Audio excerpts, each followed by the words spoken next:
most wild, yet most homely narrative which I am about to pen, I neither expect nor solicit belief. Mad, indeed, would I be to expect it, in a case where my very senses reject their own evidence. Yet mad I am not, and very surely do I not dream. But tomorrow I die, and today I would unburden my soul. My immediate purpose is to place before the world, plainly, succinctly, and without comment, a series of mere household events. In their consequences, these events have terrified, have tortured, have destroyed me, yet I will not attempt to expound them. To me they have presented little but horror, but to many they will seem less terrible than the Baroques. Hereafter, perhaps some of the intellect may be found which will reduce my phantasm to the commonplace. Some intellect more calm, more logical, and far less excitable than my own, which I will perceive in the circumstances I detail with awe.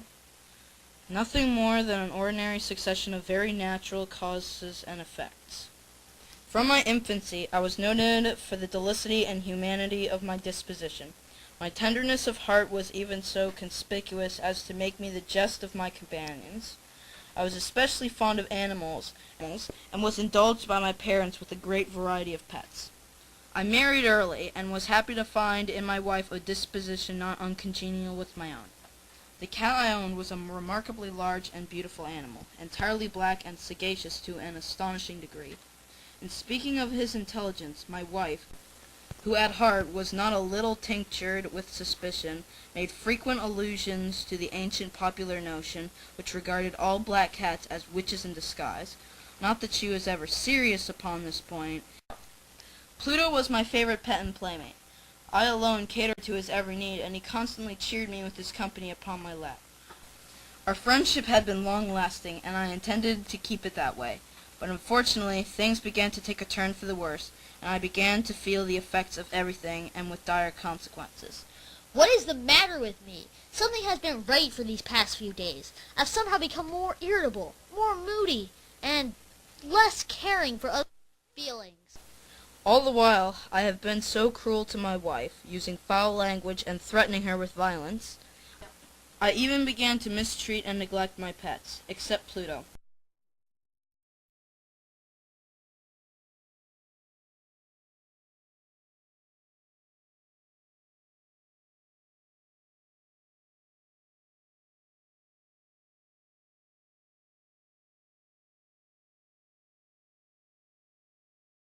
But that all changed after coming home early from one of my walks around town.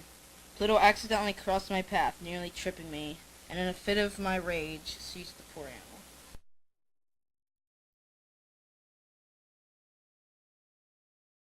The next day I felt terrible, horrified with the deed that I had done.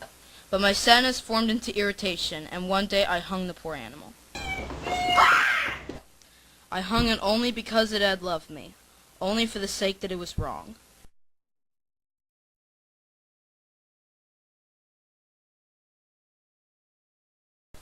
On the night of the day which the most cruel deed was done, I was aroused from my sleep. Fire! Fire! Get out of the house, darn you! Darn, fire! Out of the house! Call Get out of the house! brigade!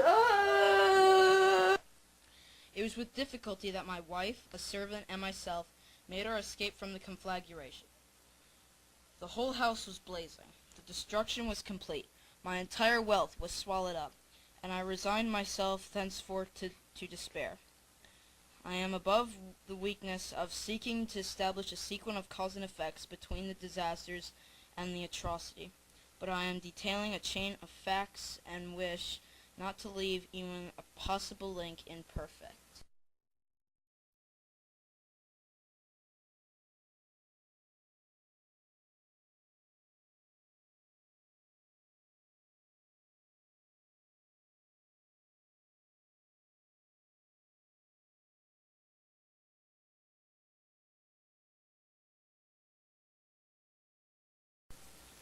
I was alone, and then I noticed something on the table beside me.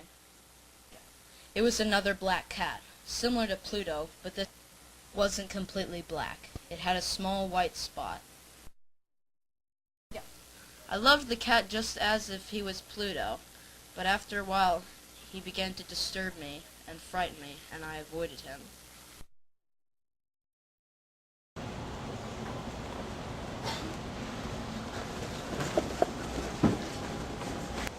That's enough of this. That cat needs to go.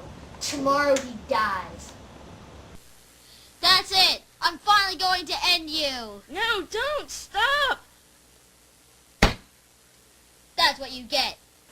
Ha ha ha, no one will be able to find you in here. Upon the 4th day of the assassination, a police officer came very unexpectedly into the house and proceeded again to make rigorous investigation of the premises. Secure, however, in the inscrutability of the place of concealment, I felt no embarrassment whatsoever. The officer bade me accompany them to their search. They left no nook or corner unexplored. At length, for the 3rd or 4th time, they descended into the cellar.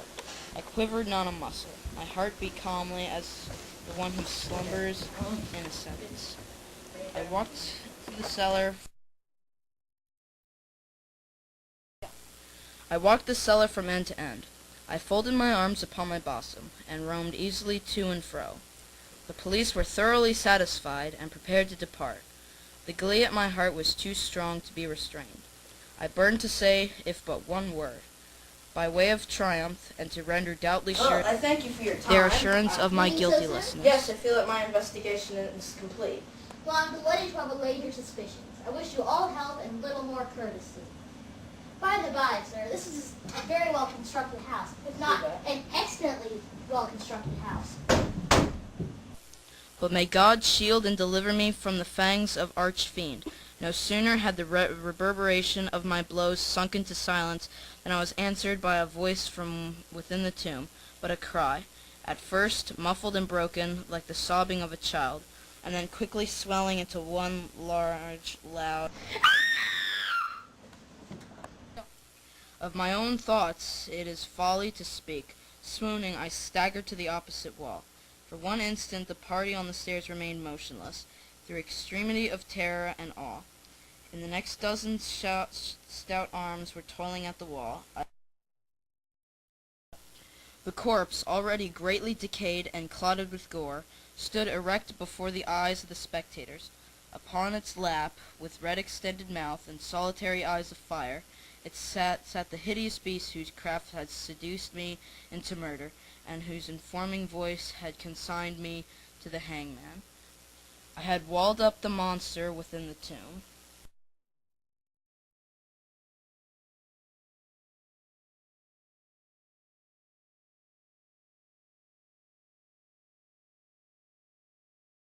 You know, we could just...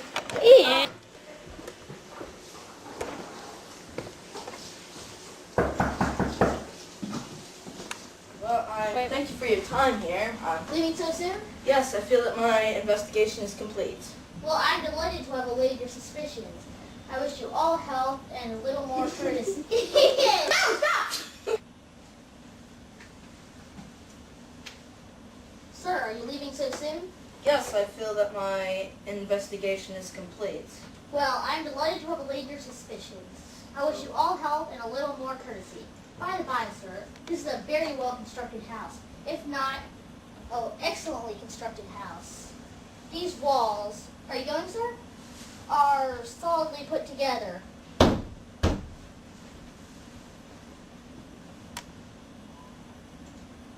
stop it right there. Oh my god. I don't think it's gonna live. Oh, shut up, Casey. Come on, come on.